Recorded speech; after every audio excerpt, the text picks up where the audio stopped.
지금 시간은 새벽 4시 반입니다. 전사님 오늘 아침 일찍부터 일정이 있어가지고 아무래도 오늘 하루 종일 전사님 미팅도 있고 회의도 많아서 아무래도 오늘 하루 종일 좀 정신이 없을 것 같아가지고 이 새벽에 녹화를 하고 있습니다.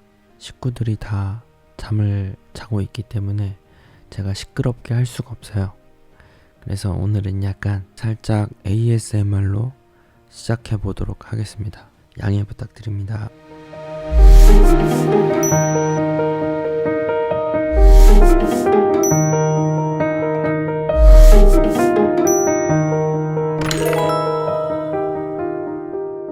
오늘 본문은 마태복음 7장 1절에서 14절 말씀입니다. 오늘의 말씀도 우리 캡틴 초이와 함께 읽어보도록 할까요? 캡틴 초이. 비판을 받지 아니하려거든 비판하지 말라. 너희가 비판하는 그 비판으로 너희가 비판을 받을 것이요 너희가 헤아리는 그 헤아림으로 너희가 헤아림을 받을 것이니라. 어찌하여 형제의 눈 속에 있는 티는 보고 내 눈 속에 있는 들보는 깨닫지 못하느냐. 보라, 내 눈 속에 들보가 있는데 어찌하여 형제에게 말하기를 나로 내 눈 속에 있는 티를 빼게 하라 하겠느냐. 외식하는 자여, 먼저 내 눈 속에서 들보를 빼어라. 그 후에야 밝히 보고 형제의 눈 속에서 티를 빼리라. 거룩한 것을 개에게 주지 말며 너희 진주를 돼지 앞에 던지지 말라. 그들이 그것을 발로 밟고 돌이켜 너희를 찢어 상하게 할까 염려하라. 구하라. 그리하면 너희에게 주실 것이요. 찾으라. 그리하면 찾아낼 것이요. 문을 두드리라. 그리하면 너희에게 열릴 것이니. 구하는 이마다 받을 것이요. 찾는 이는 찾아낼 것이요. 두드리는 이에게는 열릴 것이니라.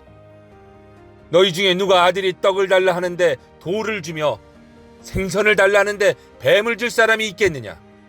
너희가 악한 자라도 좋은 것으로 자식에게 줄 줄 알거든 하물며 하늘에 계신 너희 아버지께서 구하는 자에게 좋은 것으로 주시지 않겠느냐.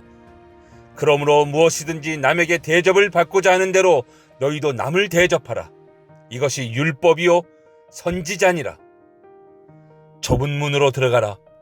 멸망으로 인도하는 문은 크고 그 길이 넓어 그리로 들어가는 자가 많고 생명으로 인도하는 문은 좁고 길이 협착하여 찾는 자가 적음이라. 아멘. 감사합니다. 이제 우리는 7장에 들어갑니다. 그동안 살펴봤던 6장은 주로 그리스도의 제자들이 일상생활에서 추구해야 하는 삶의 모습들, 외식주의를 버리고 하나님 보시기에 합당한 신앙생활, 그리고 세속적인 물질관을 버리고 올바른 물질을 사용하는 방법에 대해서, 그리고 의식주의에 대한 염려보다 하나님의 나라와 그의 의를 구하는 삶을 살아라, 이렇게 자기 스스로의 경건과 관련된 규례들을 강조하셨다면, 오늘 우리가 읽은 본문에서는 예수님은 타인과의 관계 속에서 지켜야 할 규례들을 강조하고 계십니다. 먼저 7장 1절 시작부터 굉장히 강렬하게 비판하지 말아라 라고 명령하고 계십니다. 여러분 아시다시피 비판은 때로는 좋은 기능을 합니다. 잘못된 것과 부당한 것을 비판하는 것은 때로는 필요합니다. 옳고 그름을 구별해서 정당한 판단을 위한 비판은 잘못된 것이라고 할 수는 없죠. 오늘 본문에서 말하는 비판은 정죄하는 태도, 곧 다른 사람의 사소한 허물을 끝까지 물고 늘어지면서 막상 자신의 과오는 깨닫지 못하거나 가급적 덮어두려는 그런 모습들이 잘못된 것임을 지적하고 있는 것이죠. 사실 우리는 하나님 앞에서 모두 다 죄인입니다. 그러나 예수님의 은혜로 말미암아 우리가 구원받은 자들인데, 따라서 다른 사람의 허물과 죄를 질책하기에 앞서서 오히려 그들을 감싸주고 또 사랑으로 보듬어주고 그들이 더 이상 죄에 빠져 살지 않도록 복음으로 인도하는 것이 우리의 역할인 것이죠. 그래서 다른 사람을 비판하고자 하는 마음에 앞서서 내 안에 그 이웃을 기도할 수 있는 마음이 있는가부터 살펴봐야 합니다. 내 비판에 시기는 없는지, 내 비판에 질투하는 또 교만한 마음은 없는지, 그 사람을 비판하면서 우월감을 느끼는 그런 마음들이 내 안에 있는지, 그런 것들을 굉장히 객관화해야 된다는 것이죠. 그리고 7절에 우리가 자주 들었던 말씀이 나옵니다. 구하고 찾고 두드려라. 구하는 이가, 찾는 이가, 두드리는 이에게 응답하시겠다는 말씀을 하고 계십니다. 우리 육신의 부모가 자녀들에게 좋은 것을 해주려고 노력하잖아요. 당연히 하나님도 너희에게 좋은 것으로 채워주시지 않겠느냐.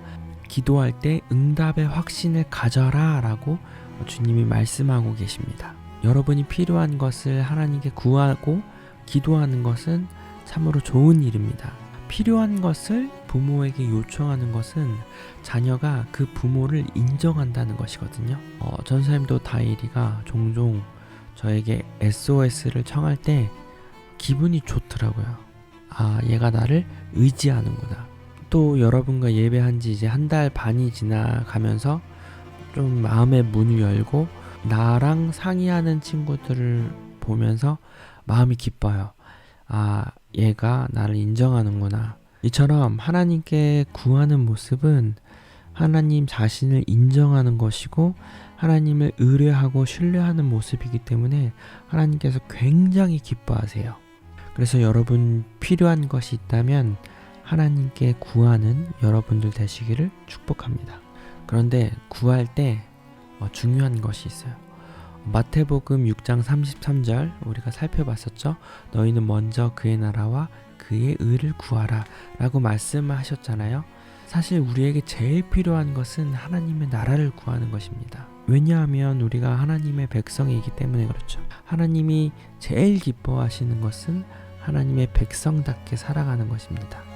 그래서 여러분 기도를 뭔가 얻어내는 요술램프로 생각하면 안 되고요. 기도는 하나님과 호흡이자 하나님과의 대화예요. 내가 원하는 것만 줄줄줄 나열하고 기도가 끝나는 것이 아니라 내 마음을 하나님 앞에 고스란히 올려드리면서 하나님 제가 이런 것들이 필요한데 하나님께서 저에게 필요한 것이라면 분명 하나님이 주실 것이고 필요하지 않으면 주시지 않는 것도 하나님의 응답이라고 믿습니다. 모든 것을 주님께 맡기고 주님을 신뢰합니다. 내 뜻보다 아버지의 뜻대로 이루어지길 원합니다. 이런 기도, 어떤 상황이든 감사함으로 고백하는 자의 기도, 이것이 하나님이 기뻐하시는 기도예요. 하나님은 우리에게 늘 좋은 것을 주시길 원하시고 하나님은 자신을 의지하는 여러분의 기도를 듣기를 원하십니다. 날마다 주님을 의지하는 우리 주안의 교회 청소년 친구들 되기를 소망합니다. 그러면 오늘은 여기까지.